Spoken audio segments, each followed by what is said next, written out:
네. 여러분, 노후에 있어서 제일 중요한 게 뭐라고 이야기했죠? 건강이 제일 중요하다고 그랬죠. 그런데 그 다음 중요한 게 뭐라고 생각하세요? 돈. 그쵸? 그런데 돈보다 더 중요한 게 하나 있습니다. 그게 뭐냐면 일이라고 하는 거예요.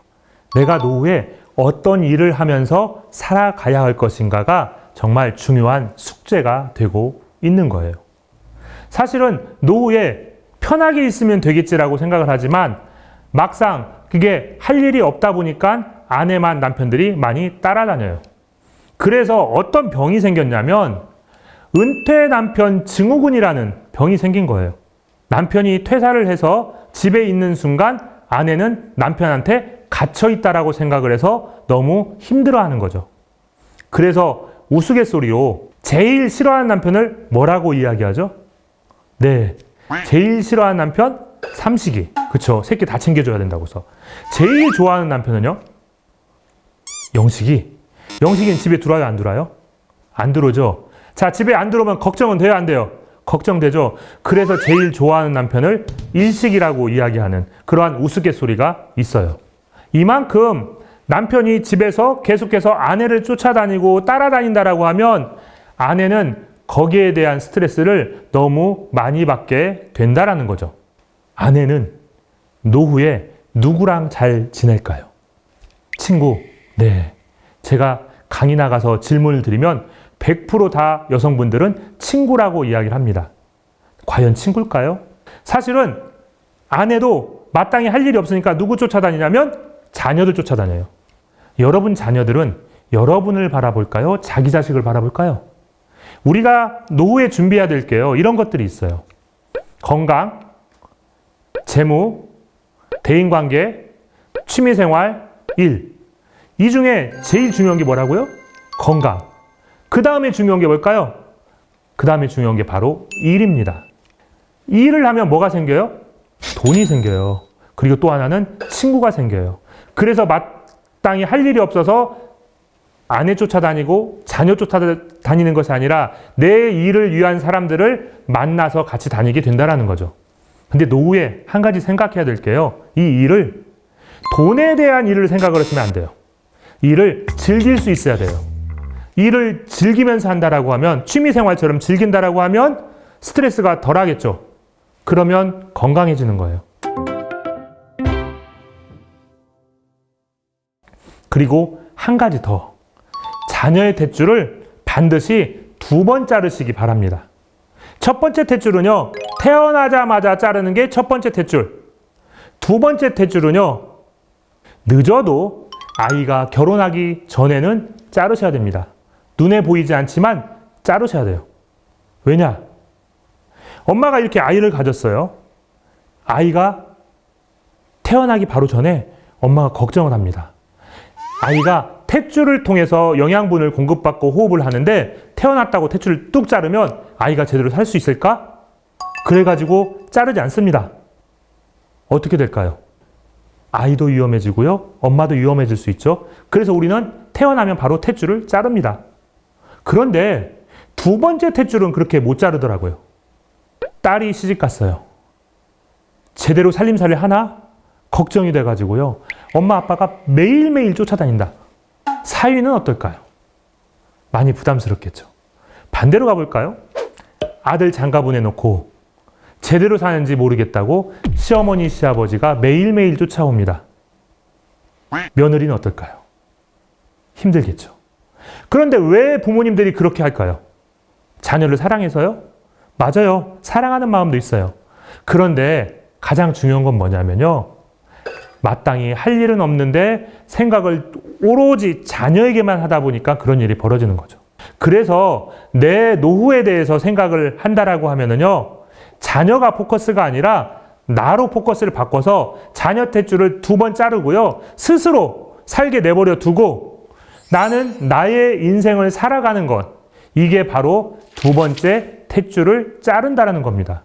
이 탯줄의 효과 얼마나 좋은지 제가 한번 알려드릴까요? 딸이 시집을 갔어요. 딸이 시집을 갔는데 아이를 낳고 키우는데 직장 생활을 휴직을 하고 키웁니다. 복직을 해야 되는데 아이를 맡길 데가 없어요. 그러면 이 딸은 누구한테 복직하면서 아이를 맡겨달라고 할까요? 그렇죠. 친정엄마한테. 엄마, 애 좀 봐줘. 그랬더니 엄마가 아이고 우리 강아지 왔냐. 야 걱정하지 마. 너는 직장 잘 다녀. 이러면서 아이를 보기 시작을 합니다. 근데 이 아이가 놀이터에서 놀다가 넘어졌어요. 무릎이 까졌어요. 집에 데리고 와서 소독하고 밴드 붙여놨어요. 저녁에 아이 데리러 온 딸이 그걸 보고 뭐라고 했을까요? 엄마 도대체 어떻게 애를 보는 거야? 이래가지고 엄마한테 맡기겠어? 버럭 화를 내면서 애를 데려갈 거예요. 그런데 탯줄 자른 집. 딸이 시집 가는데 엄마가 탯줄을 뚝 자르고 이제는 결혼했으니까 너가 알아서 잘 살아라고 이야기를 하고서 시집을 보냈습니다. 똑같은 상황이에요. 휴직을 하고 아기를 보다가 복직을 해야 되는데 아이 맡길 데가 없어요. 엄마가 탯줄을 따르고 특별히 신경을 쓰지 않아도 딸은 친정엄마한테 데리고 갈까요? 안 갈까요? 데리고 가겠죠. 엄마한테 데리고 갔어요. 엄마, 애 좀 봐줘. 그랬더니 엄마가 No, 네 자식이니까 네가 키워. 딸이 펑펑 옵니다. 엄마, 나 그 회사 들어갈 때 엄마 너무 좋아했지. 나도 그 회사 너무 좋고 나 그 회사 정년 때까지 다니고 싶어. 근데 애 조금 보는 것 때문에 만약에 내가 지금 퇴사를 한다라고 하면 나 평생 후회할 것 같아. 엄마, 나 좀 도와주면 안 돼? 라고 하면서 펑펑 옵니다. 엄마가 딸이 너무 안쓰러워서 너 몇 시 퇴근해? 우리 6시. 그러면 첫 번째 조건. 늦어도 7시까지는 와서 애기 데려간다. 두 번째 조건. 애 데리러 와서 밥 안 먹고 바로 간다. 엄마가 얼마나 지혜로운 줄 아세요? 애 데리러 7시 전에 와서 밥 먹고 11시, 12시에 가면 그 다음날 또 애기 봐야 되는데 얼마나 힘들겠어요. 그러니까 엄마가 아예 처음부터 딱 선을 그어준 거예요. 세 번째, 주말에는 얼씬도 하지 않는다. 나도 네 아버지랑 노후 즐기고 싶다. 지킬 수 있겠어? 딸이 아이를 맡기고 갑니다. 그런데 똑같은 상황이 생겨요. 놀이터에 놀다가 넘어져서 무릎이 까졌어요. 그래서 집에 데리고 와서 소독하고 밴드를 붙여놨습니다. 집에 온 딸이 그 모습을 보고 뭐라고 할까요? 엄마 도대체 애를 어떻게 보는 거야? 이래서 엄마한테 맡기겠어? 이런 말이 나올까요? 아니죠. 뭐라고 할까요? 엄마, 애들이 놀면서 다 넘어지고 그러지. 나도 어렸을 때 많이 넘어졌잖아. 이러면서 데려간다라는 거죠. 이 차이가 뭘까요? 바로 탯줄을, 두 번째 탯줄을 잘랐느냐, 자르지 않았느냐에 대한 차이라는 거죠. 결국 노후는 자녀들을 위한 노후가 아니고요. 누구를 위한 노후가 돼야 된다고요? 바로 나를 위한 노후로 준비를 해야 되고요. 자녀들도 잘 돌봐야겠죠.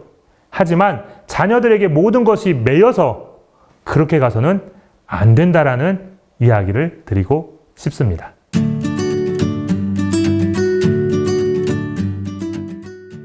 저는 두 번째 탯줄이라는 단어를 선생님 강의를 듣고 처음 알았어요. 첫 번째 탯줄은 이제 나왔을 때, 두 번째 탯줄은 이제 자녀와 부모님과의 독립이잖아요. 네, 그렇죠. 네. 그래서 이 두 번째 탯줄을 자르는 순간 뭐 영영 그냥 이별이 아닌가 이런 생각들을 하시는데 어떻게 생각하세요? 사실은 두 번째 탯줄을 딱 잘랐다라고 해서 자녀와의 관계를 끊으란 얘기가 아니에요. 두 번째 탯줄을 자르면 스스로 자녀 스스로 생활을 하게 하고요. 나는 나의 생활을 하는데 자녀가 힘들면 찾아올까요? 안 찾아올까요? 찾아오죠. 그죠? 두 번째 탯줄을 잘랐어도 마찬가지예요. 자녀는 찾아옵니다. 할 일이 없으니까 계속해서 자녀들 쫓아다니고 자녀들 모든 걸 챙겨주고 이렇게 하는 거예요. 그러다 보면 자녀들이 짜증을 낼까요? 안 낼까요? 싫죠. 귀찮죠. 그렇죠. 그래서 반드시 두 번째 탯줄을 자르고요. 자녀가 힘들다고 할 때 그때 도와주는 게 가장 저는 바람직하지 않을까 이렇게 생각을 하는 거예요. 그러면은 이 두 번째 탯줄 언제 잘라야 돼요? 제가 질문 하나 드릴게요. 칠삭동이는 탯줄 자릅니까 안 자릅니까? 그렇죠. 탯줄은 자르죠. 자르죠. 분리해야 되니까. 그렇죠. 네. 마찬가지인 거예요. 일찍 자라도 되는 거예요. 아... 저는 어떤 생각이 드냐면 성인이 된 이후에는 언제든지 잘라도 된다는 생각이 들어요. 누구냐면 부모님 마음이죠. 자녀와의 관계에 있어서 자녀가 독립해서 살 수 있도록 탯줄을 자르란 얘기예요. 같이 살고 있지만 그래도 너무 터치하지 않고 너무 보호하지 않고 그렇죠. 그런데 저는 아까 제가 이야기한 것처럼 늦어도 해요. 늦어도 결혼 전에는 잘라야 된다는 거죠. 생각해 보세요. 시어머니, 시아버지가 매일매일 쫓아온다. 어떨 것 같으세요? 이혼해야죠. 바로 거기에 있는 거예요. 자녀가 제대로 살고 자녀가 제대로 살아가게 하기 위해서는 부모의 그런 마음이 중요한데 문제는 그런 마음을 가졌더라도 나도 모르게 쫓아가요. 그 이유가 할 일이 없어서 그렇다라는 거예요. 그래서 사실은 탯줄을 자르는 것과 내가 할 일과는 관계가 있는 거예요. 그래서 내가 할 일을 찾고 그 안에서 자녀가 스스로 생활을 하도록 또 내가 터치하지 않고 이러한 기준들이 부모에게 필요한 거고 저는 그것을 두 번째 탯줄이라고 이야기를 하고 있는 겁니다. 그러면 이 탯줄을요, 네. 부모님이 잘라야 돼요? 아니면 자식들이 먼저 자를 수도 있는, 누가 잘라야 되는 거예요? 사실은 부모가 잘라야겠죠. 네. 왜냐하면 자녀들은 독립하고 싶어하는 자녀들 있죠. 그런데 누가 품고 있어요? 부모가 계속 품고 있어서 거기서 문제가 되기 때문에 사실은 부모가 그 부분을 자르고 자녀 스스로가 스스로의 생활을 할 수 있도록 만들어주는 거, 그게 두 번째 탯줄이지 않을까 이런 생각을 합니다. 네. 그러니까 자식 사랑이 떠먹여주기보다는 정말 네네. 사냥하는 방법을 알려주는. 그렇죠. 그렇죠. 네, 네. 그게 지혜로운 부모라고 얘기할 수 있는 거죠. 네. 자, 두 번째 탯줄 꼭 잘라주셨으면 좋겠습니다.